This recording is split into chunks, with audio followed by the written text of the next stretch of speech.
Hello, good morning friends. मैं अंकुर श्रीवास्तव आपका स्वागत करता हूं परीक्षा मंथन ऑफिशियल यूट्यूब चैनल पे। आज इसको लाइक कर लीजिए, सब्सक्राइब कर लीजिए।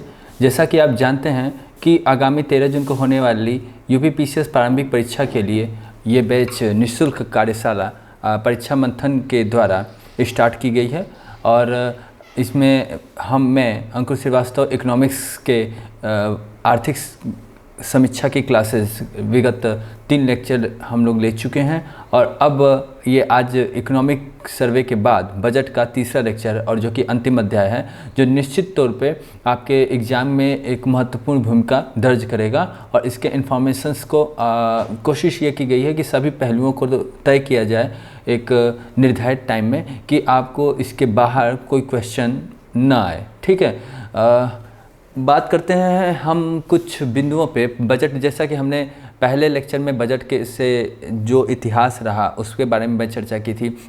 बजट किस हिसाब से बनता है, बजट के पेश होने की प्रक्रिया के बारे में बात किया।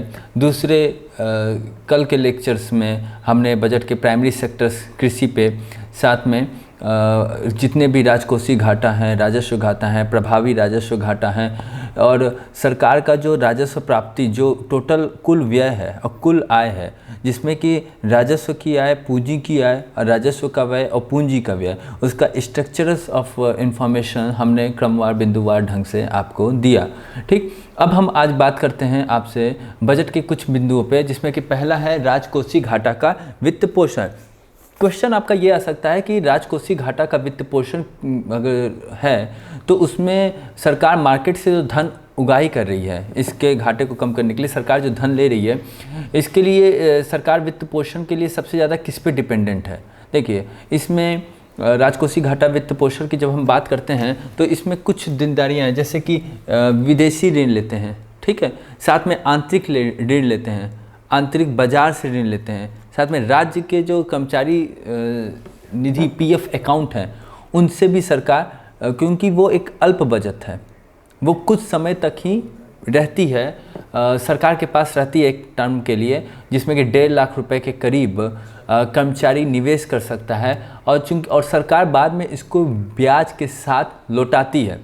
ठीक, तो ये फ़ायदा ये सरकार को भी है, साथ ही साथ कर्मचारी को भी है। और सरकार इस फंड का, जो कि उसके पास प्रेजेंट रहता है प्रोविडेंट फंड के फॉर्म में, उसको अपने डिफरेंट कार्य के लिए यूज करती है। तो राजकोषीय घाटा के वित्त पोषण की बात करेंगे तो इसमें हम बात करते हैं कि ये जो उधार लिया गया वो कहाँ कहाँ से लिया गया। जैसे कि अगर बात करें बाजार उधार, राजकोषीय घाटा के वित्त पोषण की बात करते हैं तो इसमें एक है बाजार का उधार, बाजार उधार। ठीक, साथ में घाटे की पूर्ति के लिए विदेश से भी ऋण लिया जाता है, जैसे विदेशी ऋण। साथ में राज्य जो भविष्य निधियां हैं, पीएफ अकाउंट, राज्य भविष्य निधि। ठीक, सरकार विदेशी ऋण के कंपैरिजन में आंतरिक ऋण पे कहीं न कहीं ज़्यादा डिपेंड रहती है कि जब उसको धन की ज़रूरत होती है तो वो आंतरिक ऋण पे ज़्यादा डिपेंड रहती है इन कंपैरिजन टू द विदेशी ऋण। तो इसको हम कहते हैं आंतरिक ऋण व लेखा जोखा। आंतरिक ऋण व लोक लेखा। फिर बात होती है जैसे कि अल्प बचतों की जो प्रतिभूतियां हैं, के बदले प्रतिभूतियां जैसे कि गोल्ड स्कीम, ठीक है, किसान विकास पत्र, या फिर जो गोल्ड बॉन्ड स्कीम हो गई, ट्रेजरी बिल हो गए, इन सभी जो प्रतिभूतियां हैं इनके रिस्पेक्ट में जो सरकार अल्प बचत के लिए जो फंड रखती है उसको भी यूज करती है। अल्प बचत के लिए प्रतिभूतियाँ, ये प्रतिभूतियाँ क्या हैं? ये प्रतिभूतियाँ जैसे कि गोल्ड बॉन्ड हो गए, ठीक है, साथ में किसान विकास पत्र हो गया, ठीक है, साथ में अगर देखा जाए जो ट्रेजरी बिल होते हैं, एक्सेट्रा। तो इसके लिए जो धन गवर्नमेंट प्राप्त करती है, तो इस हिसाब से ये जो कुछ सोर्स हैं, साथ में कुछ नगद शेष का आहरण, नगद शेष का आहरण, ठीक है। ये कुछ ऐसी रिसोर्सेज हैं जहां से सरकार धन उगाही करती है अपने राजकोषीय घाटा के वित्त पोषण के लिए, ठीक। जिसमें क्या आते हैं, बाजार के उधार में, साथ में विदेश से ऋण, राज्य भविष्य निधि, आंतरिक ऋण व लोक लेखा, अल्प बचत के लिए प्रतिभूतियां और नगद शेष का आहरण। यहाँ पे आपको क्वेश्चन क्या पूछा जाएगा, आपसे क्वेश्चन ये पूछा जाएगा कि राजकोषीय घाटा की पूर्ति के लिए सरकार जो धन उगाही करती है, इसमें सबसे ज़्यादा सरकार कहाँ से लेती है, किस सेक्टर से सबसे ज़्यादा धन लेती है। तो जो अल्प बचत के लिए के बदले, अल्प बचत के बदले या अल्प बचत के लिए या यहाँ पे लिखिए अल्प बचत के बदले जो सरकार धन उगाही करती है, इसका सबसे ज़्यादा रोल है फर्स्ट, ठीक। सेकंड है कि सरकार आंतरिक ऋण, विदेशों से ऋण लेने के कंपैरिजन में सरकार देश के अंदर बाजार से ऋण लेना ज़्यादा कारगर मानती है, ज़्यादा मतलब बहुत ज़्यादा, क्योंकि विदेश से जब ऋण लेते हैं तो हमारा जो डेफिसिट है वो बढ़ता है। तो सरकार इससे बचना चाहती है, इसके लिए वो आंतरिक ऋण पे ज़्यादा कहीं ना कहीं ज़्यादा डिपेंडेंट होती है। तो दूसरे पॉइंट आता है आंतरिक ऋण का व लोक लेखा, सेकंड। और थर्ड है विदेशों से ऋण। देखिए विदेशों से ऋण विगत वर्ष में कम हुआ था, परंतु अब कोरोना महामारी के बाद अब सरकार जैसे 20.6 से 21.6% के करीब ये टारगेटेड हुआ था, पर कोरोना महामारी के बाद कहीं ना कहीं ये अब राइज कर रहा है, ठीक है। सरकार कहीं ना कहीं विदेशों से ऋण लेने के लिए आगे बढ़ रही है, ठीक। राज्य जो नेक्स्ट ये जो पॉइंट है राज्य भविष्य निधि, इसमें क्या होता है, देखिए कोई भी इसमें कर्मचारी जो होता है वो 1.5 लाख तक का जो इनकम है वो एनुअल इसमें रख सकता है। चूँकि ये सरकार के पास प्रेजेंट रहता है तो सरकार इसको कहीं ना कहीं अपने कार्य के लिए यूज कर लेती है, और विद इंटरेस्ट, ब्याज के साथ ये ग्राहक को क्या करती है, लौटाती है, ठीक है। तो इसको नोट कर लीजिएगा या स्क्रीनशॉट ले लीजिए। राजकोषीय घाटे के वित्त पोषण में हमने बात किया बाजार उधार की, विदेश ऋण की, राज्य भविष्य निधि से, आंतरिक ऋण व लोक लेखा से, अल्प बचत के लिए बदले प्रतिभूतियां और नगद शेष का आहरण, ठीक। जिसमें हम फर्स्ट रैंक देंगे इसको, सबसे ज़्यादा सरकार अल्प बचत के बदले जो प्रतिभूतियां होती हैं उनसे जो धन उगाही करती है उस पर ज़्यादा डिपेंड रहती है, उसके बाद आंतरिक ऋण पे, और फाइनली थर्ड नंबर हम देते हैं किसको, विदेशी ऋण को।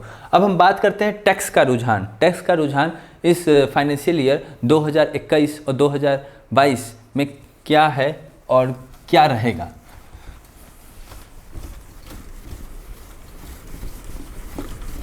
जो टैक्स है ये सरकार की आय का सबसे बड़ा रिसोर्स है, मनी का सबसे ज़्यादा रिसोर्स जो होता है वो है टैक्स। टैक्स का रुझान ये कहता है कि जो कर राजस्व और प्रत्यक्ष कर राजस्व और अप्रत्यक्ष कर राजस्व में सन 2014-15 से लेकर 2016-17 तक अगर देखें, हम बात करते हैं टैक्स के रेशियो के बारे में। ये ऑप्शन में डायरेक्ट आपके बना सकता है सेकेंड। अब हम बात करते हैं किसकी, टैक्स रुझान के बारे में। टैक्स का रुझान क्या रहा, देखिए टैक्स का ये रुझान ये रहा है कि 2014-15 से लेकर के 2016-17 तक, ठीक, पहले टैक्स का इंक्रीजमेंट हुआ है, फिर ये कुछ समय तक स्थिर रहा है, फिर ये घटा है। मतलब पहले तो ये बड़ा है और उसके बाद फिर क्या हुआ है, फिर इसमें कमी आई है, बीच में ये रिमेन स्टैंड स्टिल पोजीशन पे रहा। तो ये है एक टैक्स का रुझान, ये कहता है। अगर हम इसमें बात करें कि कर राजस्व जीडीपी के अनुपात में कितना रहा, तो कर राजस्व जीडीपी के अनुपात में 9.8% ऑफ जीडीपी रहा, ठीक। प्रत्यक्ष कर राजस्व, प्रत्यक्ष कर राजस्व ये जीडीपी के 4.7% ऑफ जीडीपी रहा। और अप्रत्यक्ष कर राजस्व, अप्रत्यक्ष कर राजस्व ये 5.1% ऑफ जीडीपी।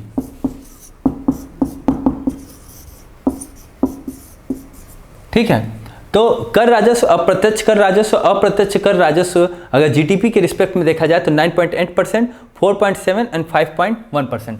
मतलब इसको और इसको अगर प्लस कर देंगे तो ये आपका टोटल आ जाएगा कितना, 9.8%, जिसकी ये बात कर रहा है। ठीक है, तो ये टैक्स का रुझान। क्वेश्चन आपसे पूछा जा सकता है कि जो टैक्स का राजस्व है वो डायरेक्ट ये क्वेश्चन फॉर्म हो सकते हैं। ठीक, ये क्वेश्चन फॉर्म हो सकते हैं, यहाँ क्वेश्चन फॉर्म हो सकते हैं, और एक रुझान पे भी क्वेश्चन आता है कि 1415 से लेकर 1670 तक जो टैक्स का रुझान है, क्या वो घटा, क्या वो बढ़ा, या तो पहले बढ़ा, बीच में स्थिर रहा, फिर ये घटा। तो क्या है आंसर, पहले बढ़ा है, फिर स्थिर रहा है, फिर ये घटा है। अब हम बात करते हैं कि हम मतलब इकोनॉमिक सर्वे और बजट में टोटल आपको 30 से 40 डाटाज आपको याद रखने हैं। ये 30 से 40 डाटा आपको मतलब प्री मेंस इंटरव्यू तक फाइनल काम आएंगे। ठीक है, चाहे वो ऐसे राइटिंग में हो, चाहे आंसर राइटिंग में हो, हर चीज़ में। अब हम बात करते हैं टारगेट की कि आने वाले भविष्य में हमारा टारगेट क्या है, कि प्रत्यक्ष कर राजस्व क्या करेंगे। ये माना जा रहा है कि प्रत्यक्ष कर राजस्व और अप्रत्यक्ष कर राजस्व में अगर हम अब टैक्स के टारगेट की बात करें कि हमारा टारगेट लक्ष्य क्या रहने वाला है। ठीक, तो टारगेट ये है कि हम टोटल कर राजस्व को 0.1% यहाँ बढ़ेगा। कैसे ये बढ़ेगा, देखिए इसको हम देखते हैं कि जो अप्रत्यक्ष कर राजस्व है उसको ये कोशिश किया गया है कि ये 5% ऑफ जीडीपी रखा जाए आने वाले भविष्य में, 5% ऑफ जीडीपी। और जो प्रत्यक्ष कर राजस्व है ये 4.7% से लेकर के इसको हम 4.9% ऑफ जीडीपी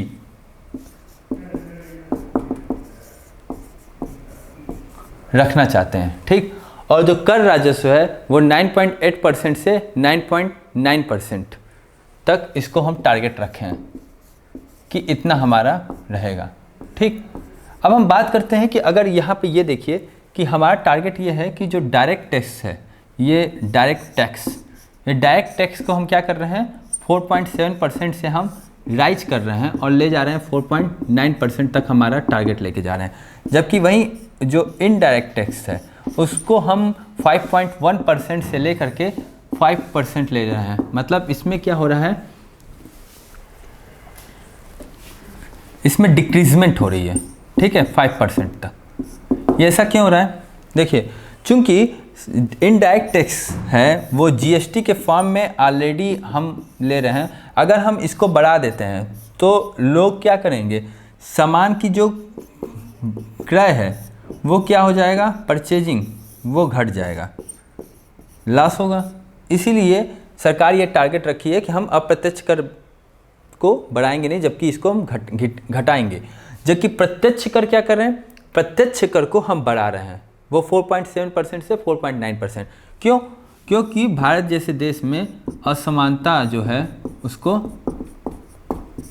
कम करना है। तो असमानता कम करना है तो उसके लिए क्या करना है कि जो लोगों के पास ज़्यादा धन है उनसे टैक्स ज़्यादा लगाया जाए, जो लोग गरीब हैं उनसे टैक्स कम लिया जाए। अगर मान लीजिए रिक्शा वाला है, जो स्ट्रीट वेंडर हैं, उनसे भी उतना ही टैक्स लिया जाए जितना कि उद्योगपतियों के द्वारा लिया जा रहा है, उद्योगपतियों से लिया जा रहा है। तो क्या ये बैलेंस का काम करेगा? नहीं, ये और असमानता को बढ़ाएगा, न कि असमानता को घटाएगा।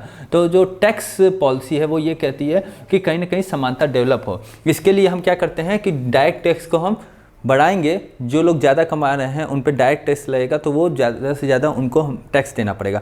परंतु इनडायरेक्ट टैक्स क्या है, उसको हम घटाएंगे, क्योंकि इनडायरेक्ट टैक्स अगर बढ़ा देंगे तो जीएसटी घट जाएगा, मतलब सामान का विक्रय घट जाएगा, लोग सामान को परचेज नहीं करेंगे। तो ये हमारा रुझान है, टैक्स का टारगेट और टैक्स का रुझान।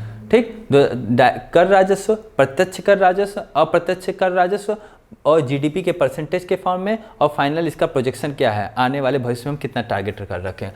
2014-15 से 16-17 तक ये इसमें कितनी क्या उतार और क्या चढ़ाव हुआ। ठीक है, अब हम बात करते हैं केंद्र की जो निवल प्राप्तियाँ, अगर टोटल केंद्र की अगर राजस्व देखा जाए, जैसे केंद्र का कर राजस्व है या फिर गैर कर राजस्व है, तो इसमें किसका कितना पोर्शन है, इसके बारे में चर्चा करेंगे। ठीक है,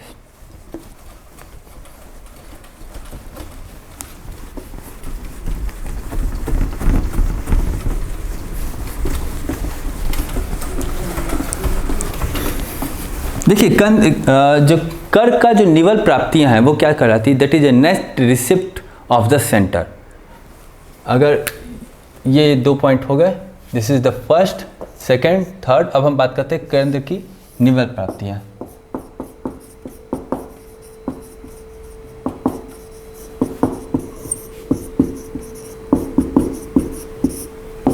नेट रिसिप्ट ऑफ सेंटर ये क्या करती है, जो केंद्र का कर राजस्व है, केंद्र का कर राजस्व वो करीब करीब ये देखा गया कि 13.5 लाख करोड़ ये एक्सपेक्टेड है, ठीक। और जो गैर कर राजस्व है केंद्र का वो 2.1 करोड़ के अप्रॉक्स में है। केंद्र का गैर कर राजस्व एक तो जाए जो टैक्स रेवेन्यू है, एक जो नॉन टैक्स रेवेन्यू जैसे कि आरबीआई या पीएसयूज, इन सभी के जो लाभांश इनको मिलते हैं उनमें कितना है, ये करीब करीब 2.12 करोड़ के अप्रॉक्स है, लाख करोड़, ठीक है। तो ये हो गया केंद्र का कर राजस्व और केंद्र का गैर कर राजस्व।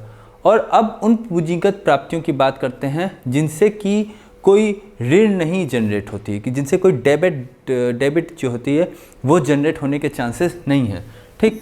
तो ये है ऋण न उत्पन्न करने वाली पूंजी प्राप्ति, ये बहुत कम है इन कंपैरिजन टू द कर राजस्व और गैर कर राजस्व। ये 0.5 लाख करोड़ है। मतलब अगर इन तीनों चीज़ में कंपैरिजन देखा जाए तो सबसे ज़्यादा जो राजस्व आया है, रिसिप्ट आया है, वो आया है टैक्स से, उसके बाद आया है गैर कर से। एग्जाम में अगर ये क्वेश्चन आ गया कि सबसे ज़्यादा राजस्व कहाँ से आया है, टैक्स से आया है कि नॉन टैक्स से आया है, तो आप क्या कहेंगे, कर राजस्व आया है। फिर उसके बाद गैर कर राजस्व आया है, उसके बाद वो सभी कैपिटल रिसिव जिससे कि कोई ऋण जनरेट नहीं होता है, वो 0.5 लाख करोड़ है। ये बात हो गई केंद्र की निवल प्राप्तियों की, ठीक। इसको नोट कर लीजिएगा या इसको मिटा दिया जाए।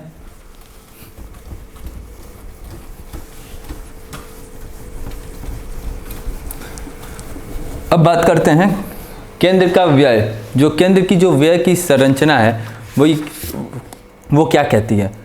केंद्र के व्यय में सबसे ज़्यादा जो सरकार ने एलोकेट किया है वो है सेंट्रल स्कीम एक्सपेंसर, ठीक है। सेंट्रल सेक्टर की जो स्कीम है व्यय की अगर संरचना में देखा जाए तो क्वेश्चन पूछा जाता है, फर्स्ट अगर देखा जाए तो जो सेंट्रल सेक्टर की एक्सपेंसर हैं,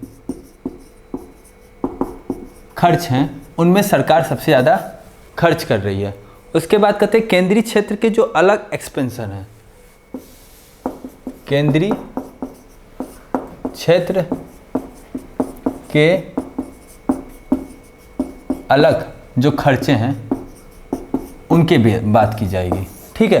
तीसरा जो सबसे ज़्यादा जो व्यय हुआ है वो है इस्टेब्लिश्ड जो खर्चा है, ऑलरेडी जो इस्टेब्लिश्ड है, ठीक है, सेंटर का।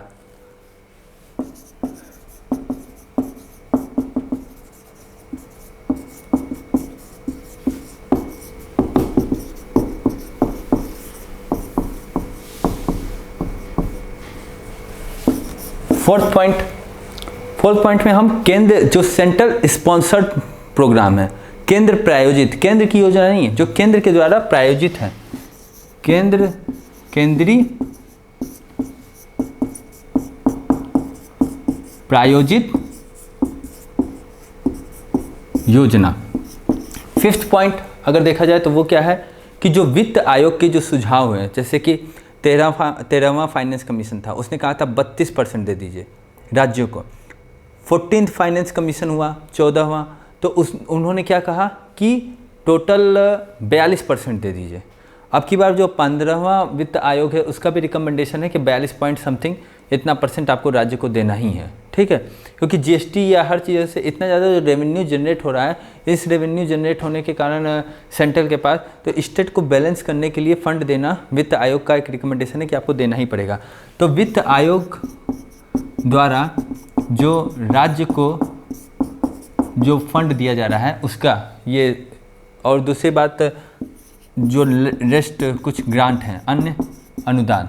ठीक है, तो ये आपका क्या हो गया, ये हो गया व्यय की संरचना। सेंट्रल खर्च है, उस सेंट्रल सेक्टर के, केंद्रीय क्षेत्र के अलग खर्चे हैं, साथ में इस्टेब्लिश्ड एक्सपेंस खर्चे हैं जो कि सेंट्रल के हैं, और उसके बाद केंद्रीय प्रायोजित योजना, वित्त आयोग द्वारा जो राज्य को दिया जा रहा है, और उसके बाद अन्य अनुदान।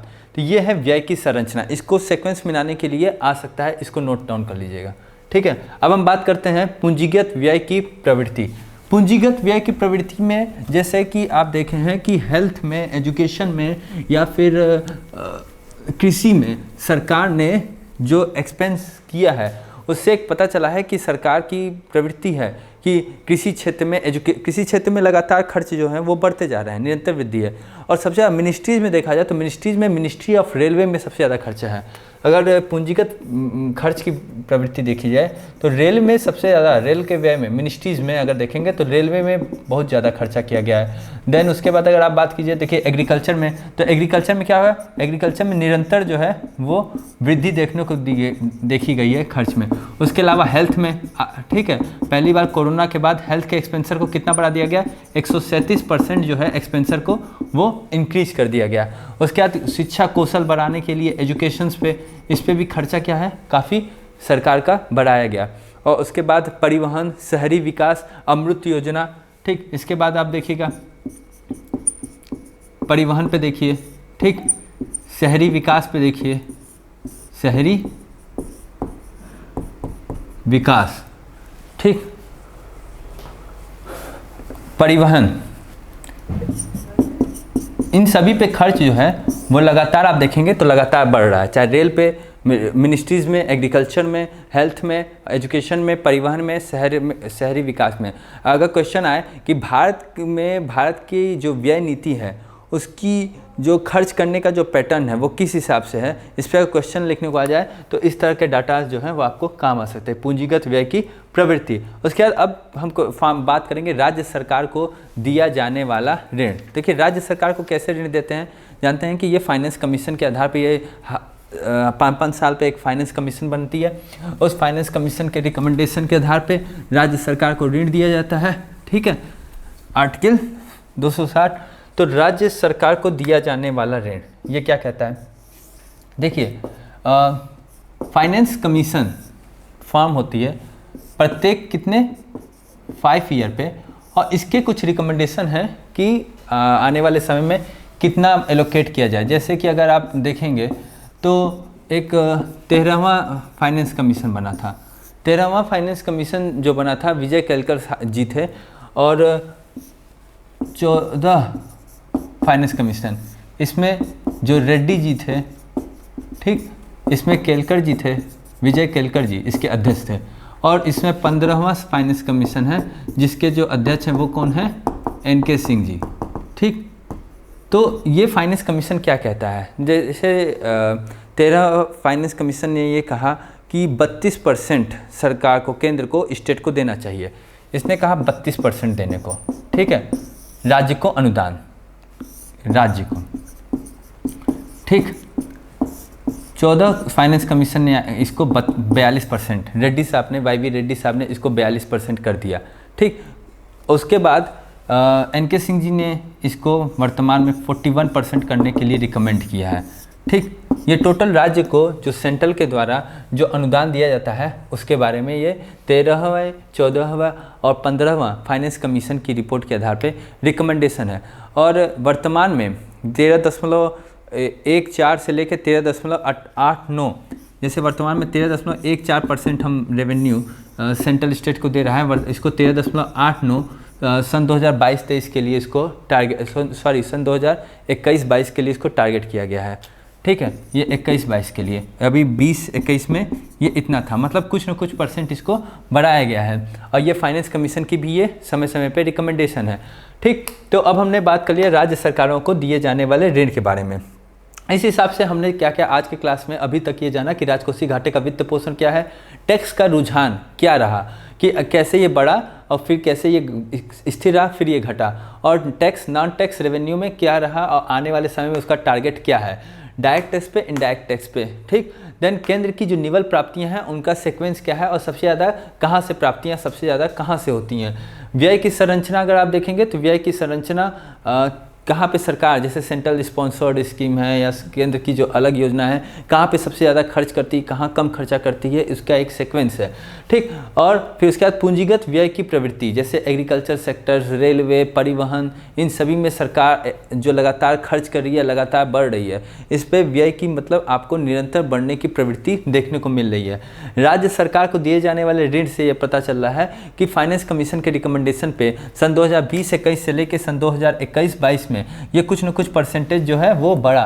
साथ ही में 13, 14वें और 15वें फाइनेंस कमीशन के रिकमेंडेशन के आधार पर भी राज्य सरकारों के जो दिए जाने वाले ग्रांट्स हैं, फंड हैं, उनमें बड़ी वृद्धि देखने को मिली है, ठीक। अब हम नेक्स्ट टॉपिक पे आते हैं, हेल्थ सेक्टर पे, ठीक।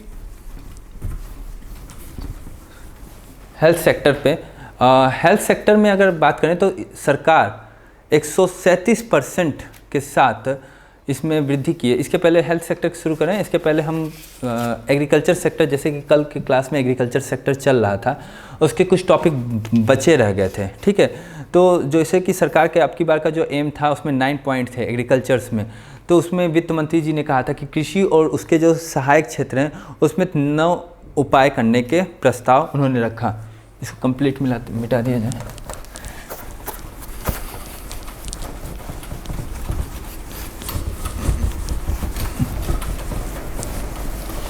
ठीक, फाइनेंस मिनिस्टर ने अब की बार के जो बजट हैं इसमें जो कृषि और उसके जो संबद्ध क्षेत्र हैं उनके लिए 9 उपाय की बात कही है, ठीक है। जिसमें एक बात आती है स्वामित्व योजना। स्वामित्व योजना,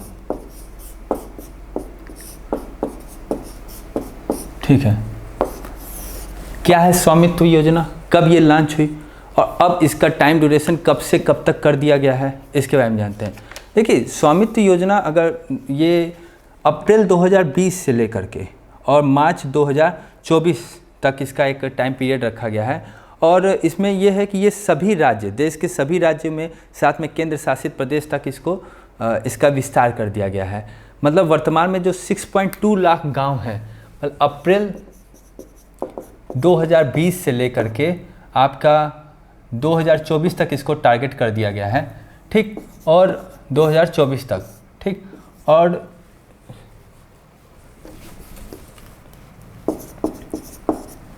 $6.2 लाख जो गांव हैं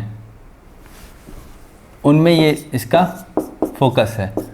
जितने सेंट्रल के जो यूनियन टेरिटरीज़ हैं वो, साथ में जो स्टेट हैं, इन सभी पे इसका विस्तार है, ठीक है। स्वामित्व योजना, ये योजना क्यों लाई गई? भूमि का रिकॉर्ड रखने के लिए, ठीक है। मेन फोकस इसमें क्या है? भूमि का रिकॉर्ड रखने के लिए, ठीक। स्वामित्व योजना, तो एक पहली बात हुई स्वामित्व योजना की। दूसरा ये है कि जो नाबार्ड द्वारा जो सूक्ष्म सिंचाई कोष है उसको हम क्या कर रहे हैं? दोगुना करने की बात किया गया है। दूसरा, सूक्ष्म सिंचाई कोष, इसको क्या कीजिए? इसको कहा गया है कि इसको डबल कर दीजिए, दोगुना कर दीजिए, ठीक। ऑपरेशन ग्रीन योजना, तीसरी बात क्या है? Operation green scheme. क्या है ये? कब लॉन्च की गई? ठीक है, देखिए, ये ऑपरेशन ग्रीन स्कीम लॉन्च की गई थी 2020 में। इसको ये कहा गया है कि इसको स्टार्ट किया गया, और इसका जो मिनिस्ट्री है वो है खाद्य प्रसंस्करण मंत्रालय, ठीक। तो ऑपरेशन ग्रीन के बारे में, ग्रीन स्कीम में जाने होंगे कि ये 2020 में तो इसको लॉन्च किया गया, और जो खाद्य प्रसंस्करण मंत्रालय है वो इसका एक मिनिस्ट्री, वो इसकी एक नोडल एजेंसी है जो इसका क्रियान्वयन करता है। इसमें क्या है कि जैसे पोटैटो, टोमेटो, जैसे आलू हो गया, टमाटर हो गया, ओनियन, प्याज हो गया, इन सभी खाद्य सामग्री, इसमें तो अब के समय में अगर देखा जाए तो इसमें जो फल हैं जैसे आम है, केला है, कटहल है, अनार है, संतरा है, पपीता, लीची, ये कीवी, ये सब शामिल कर दिया गया है। ठीक, तो ये क्या होते हैं, ये सामान जल्दी से जल्दी ख़राब होते हैं, जिससे कि किसानों को जो कमर्शियल क्रॉप्स लगाते हैं उनको ये बहुत लॉस होता है। अब तो इसमें सब्जी भी शामिल हो रही है, जैसे राजमा, करेला, शिमला मिर्च, ये सब चीज़ें शामिल की जा रही हैं। तो वर्तमान में 22 और उत्पाद को इसमें शामिल किया गया है। 22 उत्पाद इसमें शामिल किए गए, प्लस किए गए, प्लस। ठीक, तो ऑपरेशन ग्रीन स्कीम क्या है, खाद्य प्रसंस्करण मंत्रालय द्वारा 2020 में लॉन्च की गई, जिसमें कि आपका प्याज, टमाटर, आलू ये तो शामिल है, साथ में 22 और उत्पाद शामिल हैं। इसमें फल और सब्जी भी शामिल की गई है। ठीक है, ये एक खाद्य प्रसंस्करण का प्रोग्राम है कि जो लॉस है फल और सब्जियों के सड़ने से वो कम से कम किया जा सके। ठीक है, तो इसीलिए जो इंफ्रास्ट्रक्चर इसको डेवलप करने की बात की गई है।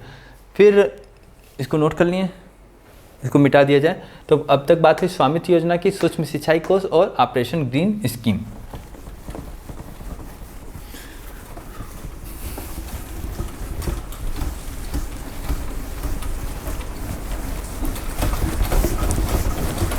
अब बात करते हैं नेक्स्ट पॉइंट की, जिसमें ये कहा जाए कि जो वित्त वर्ष 2020-22 है उसमें कृषि ऋण अब कितना दिया जाएगा।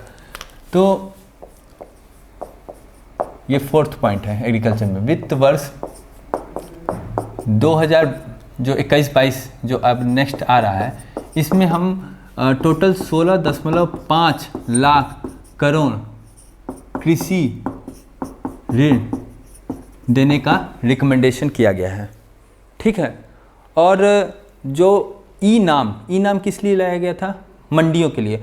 जैसे आप जनरली मंडियाँ देखते होंगे तो उनकी इंफ्रास्ट्रक्चर डेवलप नहीं है, टूटे फूटे या फिर टोटल ऑर्गेनाइज तरीके से वो नहीं है। तो उनको प्रॉपर इंफ्रास्ट्रक्चर देने के लिए कि वहाँ पे डायरेक्ट किसान अपना सामान इंडिया लेवल पे कहीं पे भी बेच सकें, इससे क्या होगा, बिचौलियों की जो व्यवस्था है वो ख़त्म हो जाएगी, तो उनको अच्छी कीमत मिल सकेगी।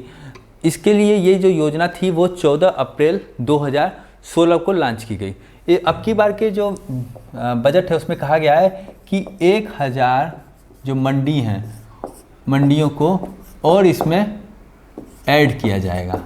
ठीक, ये योजना कब थी, 14 अप्रैल 2016 की योजना थी। ठीक है, और इसमें ये कहा गया था कि अच्छी कीमत मिले, पहली चीज़ कि इनको क्या मिले, अच्छी कीमत मिले, साथ में इनको क्या मिले कि यहाँ जो बिचौलिए हैं वो उनका दावेदारी समाप्त हो जाए। ठीक, और मंडियों का इंफ्रास्ट्रक्चर डेवलप किए। अब तक क्या है कि अब तक 585 मंडी, अब तक कितनी है, 585 मंडी अब तक है, वो ई नाम के थ्रू क्या है, जुड़ी हुई है।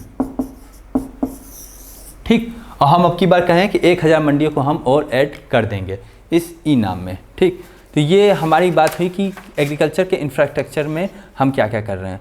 साथ में एपीएमसी में जो सरकार सहायता देती है एमएसपी पे, उसको भी 1.5 गुना करने की बात अब की बार के सेक्टर में ये कही है। और एमएसपी को क्या किया जाएगा कि एमएसपी को जो उत्पाद है उसका 1.5 गुना कर दिया जाए। मतलब अगर 1 किलो गेहूँ प्रोड्यूस करने में अगर किसान को खर्च हो रहा है 10 रुपये, तो वो 1.5 गुना बढ़ करके उसका जितना भी रेट है वो 10 रुपीज़ प्लस 1.5, मतलब इसका 1.5 गुना, उसको टोटल 15 रुपये के करीब आपको उनको एमएसपी मिलेगा। ठीक, एमएसपी करीब 23 जो क्रॉप्स हैं उनमें एमएसपी रूल्स जो हैं वो लागू हुए हैं। ठीक, मतलब सरकार पे जैसे अब की बार अभी किसी आंदोलन चल रहा है, कहा जा रहा है कि जैसे ये कि एमएसपी को ख़त्म कर दिया जाएगा। सरकार ये कह रही ख़त्म नहीं करेंगे, हम जो कॉस्ट आपका लगेगा उसका 1.5 गुना हम आपको एमएसपी देंगे। ठीक, आप उसके लिए बेफिक्र रहिए। दूसरी बात यह है कि अब की बार एक 5 प्रमुख केंद्र, मछली पकड़ने के 5 प्रमुख केंद्र डेवलप किए जा रहे हैं। मछली पकड़ने के 5 प्रमुख केंद्र। ठीक है, ये केंद्र कहाँ कहाँ होंगे, जैसे इनके नाम इम्पॉर्टेंट है, अगर नोट कर लेंगे तो हो सकता है एग्ज़ाम में क्वेश्चन ऑब्जेक्टिव फॉर्म में ये दे दिए जाए। तो जैसे ये है कोच्चि में, एक आपका कहाँ है, चेन्नई में, एक आपका कहाँ डेवलप किया जा रहा है, पारादीप में। कोच्चि, चेन्नई, पारादीप, विशाखापत्तनम और पेटुआ घाट। पारादीप, विशाखापत्तनम और पेटुआ घाट। ठीक, तो ये टोटल अब की बार फाइनेंस मिनिस्टर ने जो एग्रीकल्चर में जो 9 उपाय दिए, उनमें हमने स्वामित्व योजना की बात की है, उसके पहले भी, और साथ में जैसे कि सूक्ष्म कृषि से हम क्या करेंगे, जो सूक्ष्म सिंचाई है नाबार्ड द्वारा, उसको फंडिंग में हम उसको डबल कर देंगे। वित्त वर्ष 2021-22 में 16.5 लाख करोड़ रुपया ऋण देने की बात की जा रही है। ई नाम में 585 या 1000 मंडी और ऐड कर दिए जाएंगे। ई नाम के फायदे क्या हैं वो बताया जा चुका है। MSP जो है अब उसको 1.5 गुना कर दिया जाएगा, और मछली पकड़ने के लिए जो 5 ऐसे सेक्टर्स डेवलप किए जा रहे हैं। ठीक है, अब ये तमिलनाडु में एक बहुउद्देशीय समुद्री घास पार्क स्थापित किया जा रहा है। कहाँ पे? 8वां पॉइंट, तमिलनाडु में समुद्री पार्क, बहुउद्देशीय समुद्री पार्क, मल्टीपर्पज, जिसके कई उद्देश्य हो सकते हैं। बहुउद्देशीय समुद्री पार्क डेवलप किया जा रहा है। ठीक है, अब हम बात करेंगे, अब तक एग्रीकल्चर सेक्टर की बात हो गई, इन सभी पॉइंट को नोट कर लीजिएगा या स्क्रीनशॉट ले लीजिएगा। ठीक है, और अब इसको मिटा दिया जाए।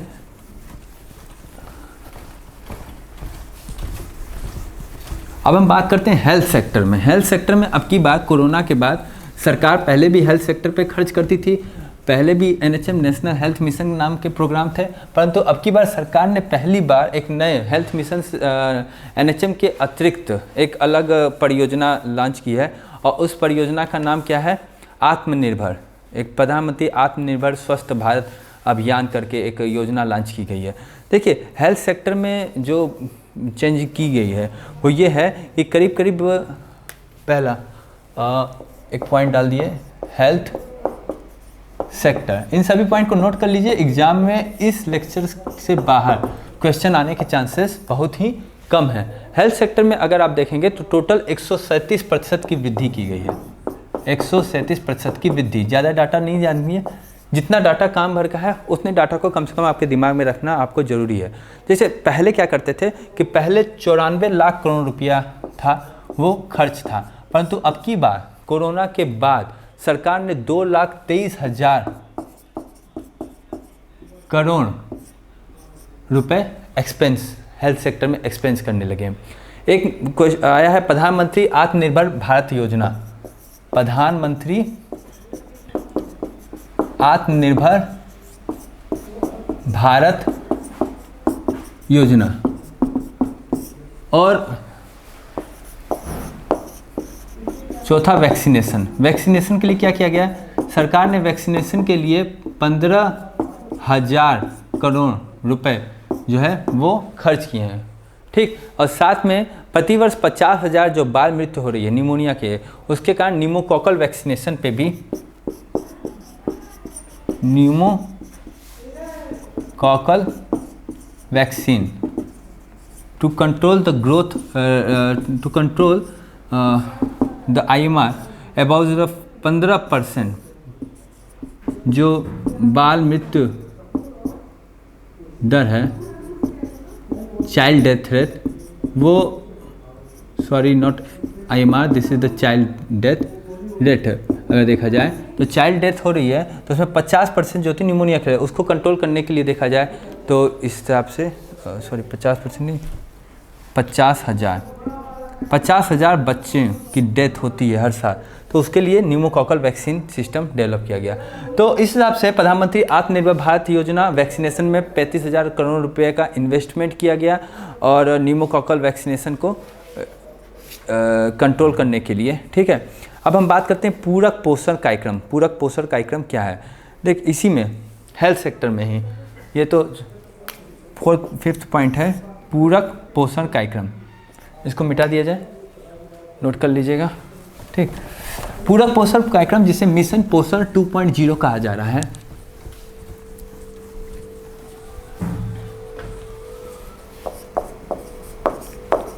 पूरक पोषण कार्यक्रम।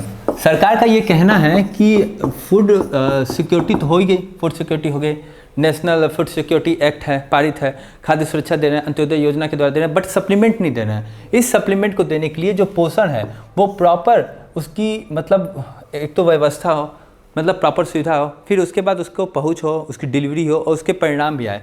मतलब एक तो उसकी डिलीवरी हो, लोगों तक उसकी पहुँच हो एंड उसके फाइनली रिजल्ट आए। ठीक है, मतलब जैसे कि आयरन, फोलिक एसिड है, विटामिन ए है, मिनरल्स हैं, जिंक हैं, इन सभी की कमी के लिए इसके लिए सरकार ने घोषित किया है मिशन पोषण 2.0, मिशन पोषण 2.0 सप्लीमेंट को प्रोत्साहित करने के लिए। जनरली जो 112 जिले हैं जहां पे पोषण संबंधी परिणाम फुलफिल नहीं हो रहे हैं, जो आकांक्षी डिस्ट्रिक्ट हैं, उन पे ये कॉमनली सबसे ज़्यादा फोकस किया गया है 112 डिस्ट्रिक्ट्स में। ठीक है, और बेहतर करने के लिए। उसके बाद अब हम बात करते हैं जल आपूर्ति के लिए प्रॉपर जो एक standard, good standard of the drinking water के लिए नल सप्लाई से जल का उपलब्धता होना, साथ खास करके शहरी क्षेत्रों में। इसके लिए लॉन्च किया गया है जल जीवन मिशन शहरी। नेक्स्ट, जल जीवन मिशन शहरी। ठीक है, जिसका मुख्य उद्देश्य ये है कि टोटल 2.86 करोड़ हम नल के द्वारा पानी जो है 2.86 करोड़ घरों में पहुंचाएंगे, एक good standard of drinking water. क्योंकि जो वाटर बर्न जो डिजीज़ हैं, ठीक है, उनको कंट्रोल करने के लिए और साथ में पानी की उपलब्धता होने के लिए ये बेहद ज़रूरी है। मतलब जब जल आपूर्ति की सार्वभौमिक कवरेज इससे हम देने जा रहे हैं। ठीक है, दूसरी बात करते हैं स्वच्छ भारत स्वस्थ भारत की। ठीक, अब बात करेंगे हम स्वच्छ भारत। जब स्वच्छ रहेगा तो फिर क्या होगा, स्वस्थ भी रहेगा, स्वस्थ भारत। ठीक है, सरकार का ये कहना है कि जो सिंगल यूज जो प्लास्टिक हैं उनको बैंड हमें करना है, जो मल स्लज हैं उनका प्रबंधन करना है, साथ में जो गंदे जल हैं या फिर जो उनको प्योर करने के लिए जो सैनिटेशन सिस्टम है वो डेवलप करना है, उनका शोधन करना है, साथ में जो कचरा है उस कचरा का बायो रिमेडिएशन करना है। ठीक, मतलब वो फिर से इतने ज़्यादा अपशिष्ट न डेवलप करें कि शरीर के लिए, बॉडी के लिए वो हानिकारक सिद्ध हों। ठीक, तो इसका गंदे जल का बायो रिमेडिएशन करना है, वायु प्रदूषण को कम करना है। तो स्वच्छ भारत में जैसे कि सिंगल यूज प्लास्टिक की बात की गई है। ठीक, सिंगल यूज प्लास्टिक की। ठीक, उसके बाद जो मल स्लज हैं उनके निस्तारण की बात की गई है। वायु प्रदूषण की बात की गई है कि जो वायु प्रदूषण हो रहा है उसको कंट्रोल कैसे किया जाए, इसके लिए बारे में बात किया गया है। जो वाटर हैं, जो गंदा जल है, उसके गंदे जल का क्या करना है, उसका शोधन करना है, उसकी बात की गई है। जो कचरा है, कचरे का क्या करना है, कचरे का बायो रिमेडिएशन करना है। ठीक है, ये स्वच्छ भारत जिससे स्वस्थ होगा, फिर फाइनली जो स्वच्छता होगी तो फिर स्वस्थता अपने आप आएगी। ये कॉन्सेप्ट इसमें आया है स्वच्छ भारत मिशन में। ये उसके बाद एक चीज़ और की गई, जो स्क्रैप हैं, जो पुराने वाहन हैं, उनके लिए स्वैच्छिक वाहन स्क्रैप नीति लाई गई है। स्वैच्छिक, ठीक है, वाहन स्क्रैप नीति ये क्या कहती है? देखिए, ये स्वैच्छिक वाहन स्क्रैप नीति में ये कहा गया है कि जो निजी वाहन है और जो कि 22 साल प्लस या फिर 22 साल या 22 साल से पुराने हो चुके हैं, वो साथ में जो कॉमर्शियल वाहन हैं, जो वाणिज्यिक हैं, ठीक है, वो अगर 15 साल प्लस या 15 साल प्लस हो गए हैं तो उनको स्क्रैप में कन्वर्ट किया जाएगा। इसके लिए एक फिटनेस प्रमाण पत्र, फिटनेस सर्टिफिकेट परिवहन विभाग द्वारा कुछ दिन में इशू किया जाएगा। ठीक है, जिसमें ये पता चले कि ये प्रदूषणकारी हैं, ये स्क्रैप के रूप में हैं और वायुमंडल के लिए प्रॉपर हेल्दी नहीं है, मतलब स्वच्छता के लिए ये कारगर नहीं है, तो इसको स्क्रैप में डालना है। तो ये एक नीति आई है, स्वैच्छिक वाहन स्क्रैप नीति, फिटनेस सर्टिफिकेट, जो कि निजी वाहन के लिए 20 साल और वाणिज्यिक वाहन के लिए 15 साल की बात की गई है। जो पुराने अनुपयुक्त वाहन हैं उनको हम हटाने की प्रक्रिया में ये काम करने जा रहे हैं।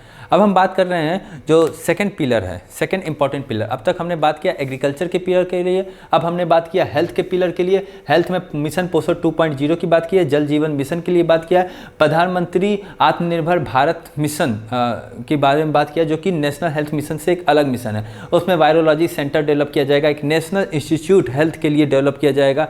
ठीक है, मतलब कोविड-19 महामारी से सीख लेते हुए सरकार अब की बार स्वास्थ्य परियोजनाओं पे 137% से ज़्यादा इजाफा करते हुए खर्च की है। ये अलग विगत वर्ष में भी उसने 92 लाख करोड़ रुपया खर्च रिकमेंड कर रखा था, पर उससे ज़्यादा खर्च हुआ, क्योंकि कोरोना काल के दौरान जो महामारी आई उसके लिए जो हेल्थ इंफ्रास्ट्रक्चर डेवलप किया गया, उस हेल्थ इंफ्रास्ट्रक्चर के लिए भी सरकार ऑलरेडी काफ़ी पैसा इन्वेस्ट की गई थी।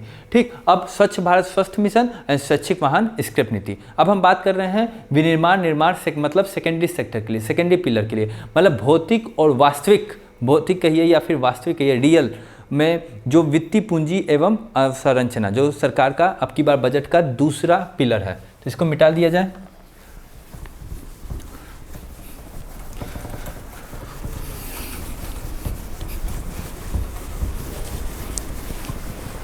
सेकंड पिलर की बात की जाएगी।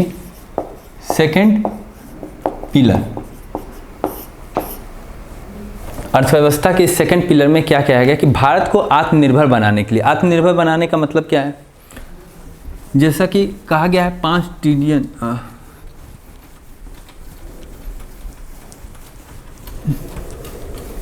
जैसा कि कहा गया है कि इंडिया को, ठीक है, 5 ट्रिलियन डॉलर की इकोनॉमी बनानी है। ठीक, 2025 तक। पेपर्स में कई जगह 2024 आंसर मांगता है, अभी रिसेंट में एग्जाम में ऐसा हुआ, तो इसको थोड़ा एक बार ध्यान से आप लोग देख लीजिएगा। तो 5 ट्रिलियन इकोनॉमी बनाने के लिए विनिर्माण क्षेत्र, इसके लिए जो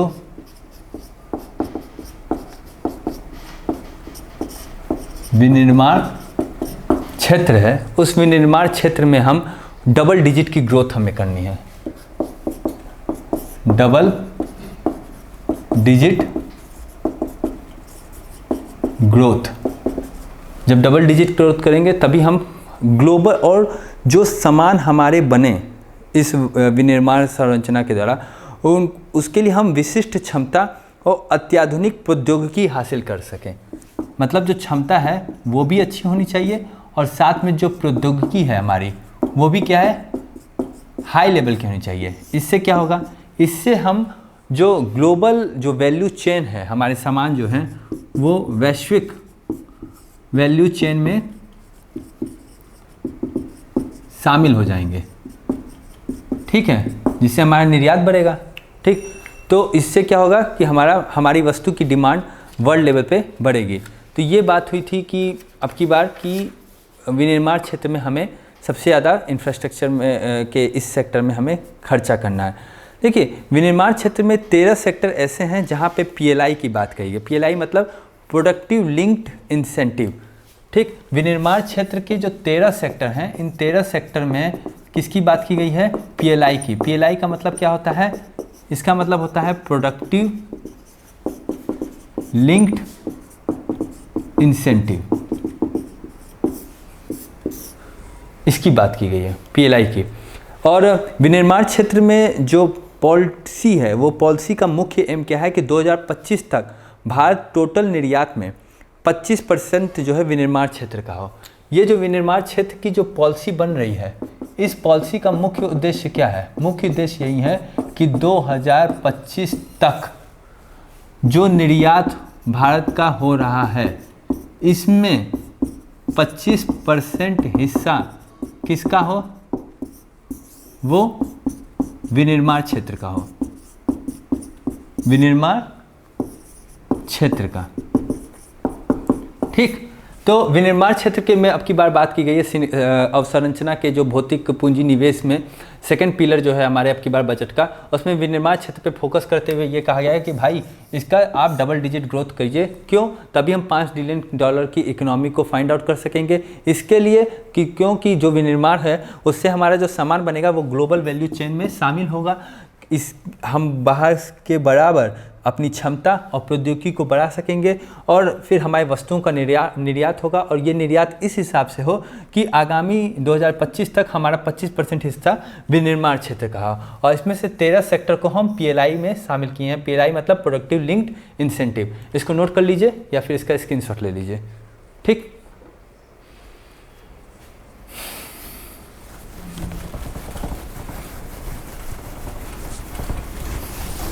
इसके बाद नेक्स्ट टॉपिक सेकंड जो अवसंरचना है हमारी, उसके बाद हमारी बात आती है वस्त्र की।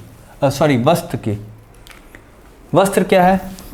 हमारे यहाँ अभी भी निर्यात में सबसे ज़्यादा योगदान जो है वो कहीं ना कहीं वस्त्र व्यापार में का है। ठीक, वस्त्र व्यापार के लिए सरकार ने एक योजना लॉन्च की है। उस योजना का नाम है मित्र योजना। क्या है? मित्र योजना। मित्र योजना मीन्स, मित्र योजना ये कहती है मित्रा, MITRA। देखिए, वस्त्र व्यापार कहीं ना कहीं MSME का सेक्टर है। ठीक, तो MSME, ठीक है, micro and small medium enterprises. इससे क्या होता है कि ज़्यादा से ज़्यादा श्रम बल प्रोवाइड होता है, लेबर फोर्स, जिससे क्या होता है ज़्यादा से ज़्यादा रोजगार जनरेट होता है। ठीक, हमारा काम है कि हम देश का विकास करें, साथ में जो 125 करोड़ आबादी है उसके लिए रोजगार सृजन का भी कार्य करना हमारी रिस्पॉन्सिबिलिटी है। ठीक है, तो मेगा निवेश वस्त्र पार्क, मेगा निवेश वस्त्र पार्क मित्रा, ये इससे हम क्या करेंगे? इससे हमारी जो वैश्विक प्रतिस्पर्धा है वो क्या होगी? वो इंक्रीज करेगी, और इससे क्या होगा कि निवेश भी आकर्षित होगा, निवेश भी बढ़ेगा, और निवेश बढ़ेगा तो उसके साथ क्या होगा? फाइनली रोजगार भी बढ़ेगा। ठीक, तो जो वस्त्र व्यापार है उसके लिए मित्र योजना लाई गई, जिसका नाम है कि मेगा निवेश वस्त्र पार्क। और इससे वैश्विक प्रतिस्पर्धा बढ़ेगी, निवेश बढ़ेगा, रोजगार बढ़ेगा, और इसमें यह कहा गया है कि आने वाले 3 साल में, अगले 3 साल में हम 7 वस्त्र टेक्सटाइल पार्क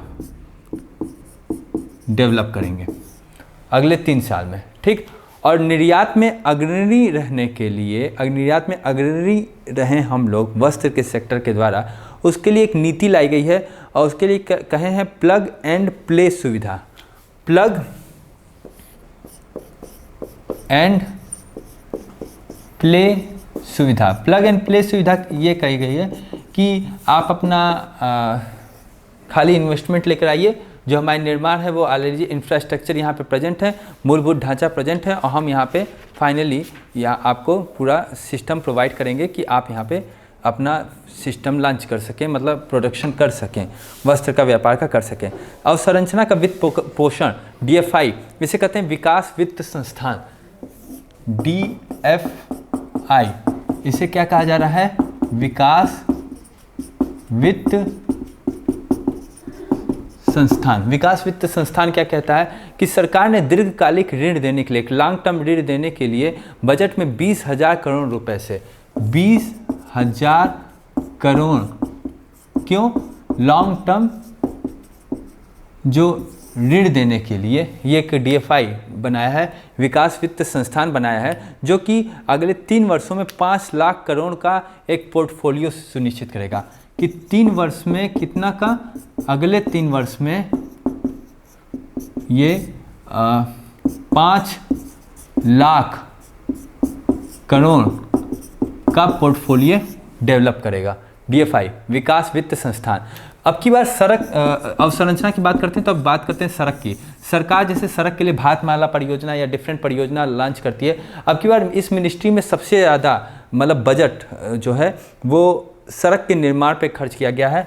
ये करीब 1,18,101 करोड़ रुपए के अप्रॉक्स है, ठीक है। और इसमें कुछ बात कही गई है, बात ये कही गई है कि जैसे तमिलनाडु में मदुरै से कोलाक तक एक नेशनल पार्क, एक नेशनल हाईवे डेवलप करेंगे। केरल में मुंबई से कन्याकुमारी, ठीक, इसको मिटा दीजिए, ठीक है, इसको स्क्रीनशॉट ले लीजिएगा। देखिए केरल में सड़क परिवहन में अगर देखा जाए तो सड़क परिवहन में केरल में ये कहा गया है कि मुंबई से लेकर के हम कन्याकुमारी तक एक जो है हाईवे अब की बार डेवलप करने की बात कही गई है। वेस्ट बंगाल में भी कहा गया है कि आपके कोलकाता से लेकर के सिलीगुड़ी तक एक ट्रैक डेवलप किया जाएगा। तमिलनाडु में भी ये बात कही गई है कि टोटल चित्तूर से लेकर थारतूर तक और मदुरै से लेकर कोलाक तक एक कॉरिडोर डेवलप किया जाएगा। और प्रेजेंट टाइम में जो 4 और 8, 6 लेन है, ठीक, उनमें एक्सीडेंट होती है, काफ़ी लोगों की मृत्यु होती है। इस एक्सीडेंटल से बचने के लिए जगह जगह स्पीड राडार लगाए जाएंगे। क्या लगाया जाएगा? जो 4 और 6 लेन है इन पे क्या किया जाएगा कि इन पे हम पहली बात करेंगे कि भाई स्पीड राडार लगाएंगे, जिससे ये पता चले कि कोई ओवर स्पीड तो नहीं चल रहा है। साथ ही साथ इसमें वेरिएबल मैसेजेस साइन बोर्ड लगे रहेंगे और जीपीएस इनेबल्ड रिकवरी वैन रहेगा। जीपीएस इनेबल्ड रिकवरी वैन मतलब इन सभी का टारगेट ये है कि भाई कुल मिलाकर के जो स्पीड इस 4 और 6 लेन पे जो एक्सीडेंट से जो डेथ होती है उसको कंट्रोल करने के लिए। तो हमने बात किया कि विनिर्माण सेक्टर में 2025 तक हम क्या करेंगे कि हमारा टोटल जो $5 ट्रिलियन की इकोनॉमी बढ़ने के लिए हम कर सके कार्य। उसके बाद वस्त्र व्यापार के लिए क्या करने वाले हैं, विकास वित्त संस्थान के लिए क्या करने वाले हैं, और सड़क और परिवहन जो कि अवसंरचना का सबसे बड़ा इसमें योगदान है। सड़क और परिवहन अवसंरचना का क्या इसमें किया गया है। इसके बाद सड़क के बाद बात करते हैं रेलवे की। रेलवे में सरकार ने क्या किया, एक नेशनल रेलवे प्लान में पिछले बार की क्लास में हम बता चुके हैं नेशनल रेलवे प्लान के बारे में कि सरकार ये कह रही है कि 2023 तक हम क्या करेंगे कि 100% तो पहली बात इलेक्ट्रिफिकेशन कर देंगे। जो भी आपकी ब्रॉड गेज हैं ट्रेन उसको हम क्या करेंगे 100% इलेक्ट्रीफाई कर देंगे, ठीक है, ऐसा उनका है। और 2022 तक हमारा जो पश्चिमी वेस्टर्न और जो ईस्टर्न माल भाड़ा जो कॉरिडोर है, ठीक है, जो कॉरिडोर है उसको हम क्या करेंगे, जो सामान निर्यात के लिए है माल भाड़ा कॉरिडोर, उसको हम 2022 तक हम इम्प्लीमेंट कर ले जाएंगे। 2030 तक हम इतना इंफ्रास्ट्रक्चर बना देंगे रेल का इंफ्रास्ट्रक्चर कि आने वाले जनरेशन समय में 2025 में जो पॉपुलेशन होगी उसको ये सस्टेन कर सके, ठीक है। तो रेलवे में ये कहा गया है कि 2023 तक हम 100% इलेक्ट्रिफिकेशन कर देंगे ब्रॉड गेज की। 2022 तक हम क्या करेंगे, वेस्टर्न ईस्टर्न जो कॉरिडोर हैं उनको हम डेवलप कर ले जाएंगे। 2030 तक क्या करेंगे कि जो इंफ्रास्ट्रक्चर है उसको इस हिसाब से डेवलप करेंगे कि 2050 तक जो पॉपुलेशन है उसको वो कैरी ऑन कर सके। अब बात करते हैं विद्युत अवसंरचना की। विद्युत अवसंरचना में जो डिस्कॉम है, विद्युत वितरण एजेंसी, ठीक, विद्युत वितरण एजेंसी, विद्युत क्षेत्र की अगर बात की जाए तो विद्युत क्षेत्र में जो डिस्कॉम का मतलब क्या समझते हैं आप? डिस्कॉम का मतलब होता है जो विद्युत वितरण कंपनियां हैं, विद्युत वितरण कंपनियां। वैसे ही हम लोगों ने बिजली के सेक्टर में काफ़ी डेवलपमेंट किया है। करीब 139 गीगावाट जो बिजली है उसका प्रोडक्शन हो रहा है। और जो विद्युत वितरण कंपनियां हैं जो डिस्कॉम है, बिजली का जो वितरण करती हैं, उनमें प्रोपेड स्मार्ट मीटरिंग लगाएंगे। साथ ही साथ फीडर को अलग कर दिया जाएगा, ठीक है, जिससे कि इनको जो घाटा होता है वो कंट्रोल किया जा सके। और साथ में पेट्रोलियम और प्राकृतिक गैस मंत्रालय की अगर बात किया जाए, पेट्रोलियम एंड प्राकृतिक गैस मंत्रालय ये क्या कहता है, ये कह रहा है कि जैसे कि जो उज्ज्वला योजना थी, उज्ज्वला योजना वो क्या थी, इसको मिटा दें, ठीक।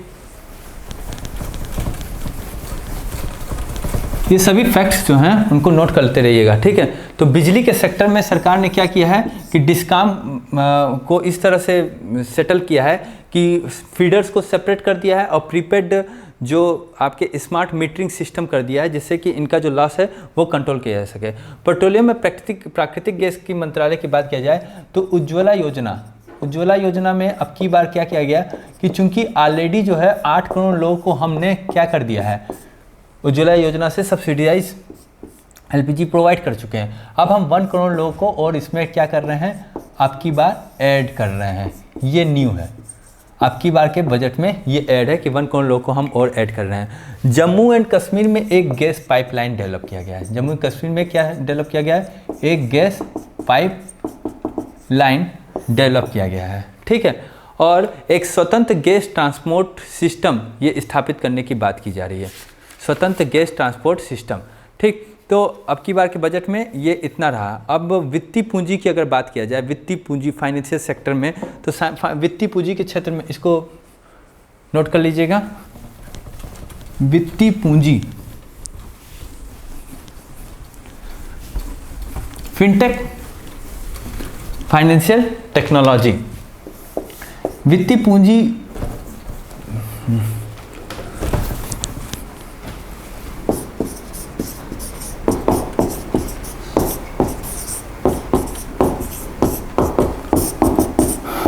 क्योंकि अब की बार के बजट में बहुत टॉपिक हैं, तो इन बजट समय के अभाव होने के कारण हम जल्दी से जल्दी सभी टॉपिक, बस 2-3 टॉपिक और हैं उनको आपको नोट करवा दे रहे हैं, इसीलिए स्पीड बढ़ानी पड़ रही है, ठीक। क्योंकि टॉपिक्स बहुत ज़्यादा हैं और एग्जाम एक एक फैक्ट आपके इंपॉर्टेंट है। एक एकल प्रतिभूति बाजार संहिता लाया गया है। इसे कहा जा रहा है कि एकल प्रतिभूति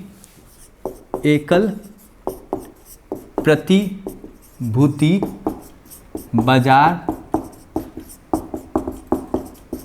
संहिता लाया गया। एकल प्रतिभूति बाजार संहिता क्या करता है कि जो सेबी एक्ट है 1992, साथ में जो सरकारी प्रतिभूतियाँ एक्ट है 2007, डिपॉजिटरी एक्ट है 1996, ठीक है। तो इन सभी एक्ट को इकट्ठा किया, ठीक। प्रतिभूति विनिमय एक्ट 1996 और 56, सॉरी। तो सेबी के एक्ट हैं आपका 1992, ठीक। डिपॉजिटरी एक्ट हैं और 1996, 2007 में एक आया था सरकारी प्रतिभूति एक्ट। इन सभी को एक इकट्ठा करते हुए एक एकल प्रतिभूति बाजार संहिता लाया गया। इसे कहते हैं एक single one security market code, ठीक। इससे क्या होगा कि इससे कार्य करने में काफ़ी आसानी होने वाली है। सरकार ने एकल प्रतिभूति बाजार संहिता मार्केट कोड ले आया है, ठीक। अब बात करते हैं फिनटेक की। फिनटेक क्या है, फिनटेक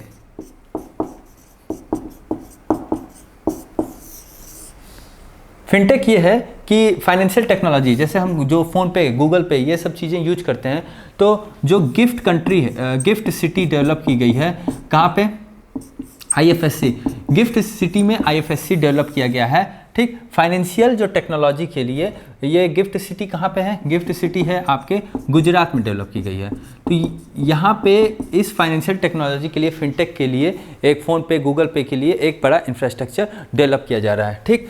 बात कर रहे हैं बीमा क्षेत्र की। जो बीमा क्षेत्र के लिए जो बीमा एक्ट है वो 1938 के एक्ट में संशोधन किया गया है। 1930 एक्ट का एक्ट संशोधित किया गया और बीमा क्षेत्र में संशोधन करते हुए 49% से अब एफडीआई को बढ़ा करके कितना कर दिया गया है, 74% एफडीआई को रिकमेंड कर दिया गया है। और इसमें 50% जो निवेशक होंगे वो कहाँ होंगे, वो शहर के, मतलब देश के होंगे।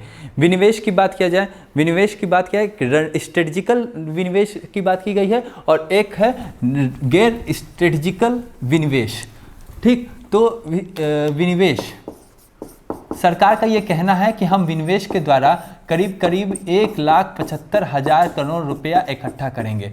इसमें एक है रणनीतिक विनिवेश और एक है गैर रणनीतिक। गैर रणनीतिक में वो इकाइयाँ आएंगी जिनका ये है कि वो फाइनली या तो उनको फिर हम गैर रणनीतिक में हम उनको लाएंगे जो कि प्रॉपरली रन नहीं कर सकती हैं, मतलब या तो उनको बंद ही कर दिया जाए अगर वो, या फिर बेच दिया जाए, ठीक है। और रणनीतिक में हम इस हिसाब से लाएंगे, यहाँ पे 4 ऐसे क्षेत्र हैं जिनको चुना गया है। किस हिसाब से लाना है कि इनमें हम 51% मिनिमम हिस्सेदारी रखेंगे और साथ में बाकी का विनिवेश कर देंगे, ठीक। और अब एमएसपी के बिल के बारे में जैसे हमने आपको बता दिया है, प्रेजेंट टाइम में एमएसपी जो है वो टोटल 23 फसल पे दी जा रही है, ठीक है। और प्रवासी वित्तीय समावेशन की भी बात की गई थी, जैसे stand up India SC ST और फीमेल्स के लिए लॉन्च किया गया था। और हाँ, एक और बात करें, लास्ट बात, जो लास्ट पिलर है वो है मानव पूंजी का। मानव पूंजी वर्तमान में क्या है, डेमोग्राफिक डिविडेंड जो है वो इंडिया का है 67% डेमोग्राफिक डिविडेंड है।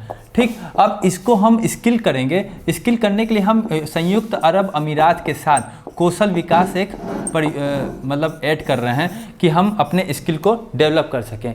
और साथ ही साथ हमने जापान के साथ भी एक ट्रेनिंग प्रोग्राम शुरू किया है। ठीक है, जापान प्लस इंडिया का एक प्रोग्राम डेवलप किया गया है स्किल के लिए। हम ये संयुक्त अरब अमीरात जैसे दुबई आप लोग जानते होंगे, और जापान के साथ training inter training program TITP training inter training program भी शुरू किया गया है। ठीक है, तो इस हिसाब से आज हमने आपको बजट के जितने भी मुख्य बिंदु थे उन सभी को बता दिया गया है। नवाचार के लिए भी बात की गई थी, लास्ट बिंदु था। तो नवाचार में एक चीज़ बस जान जाइए कि सरकार गगनयान अभियान के लिए नवाचार के बारे में बात किया जाए तो एक चीज़ है कि 4 एस्ट्रोनॉट की जो ट्रेनिंग है वो रसिया में हो रही है।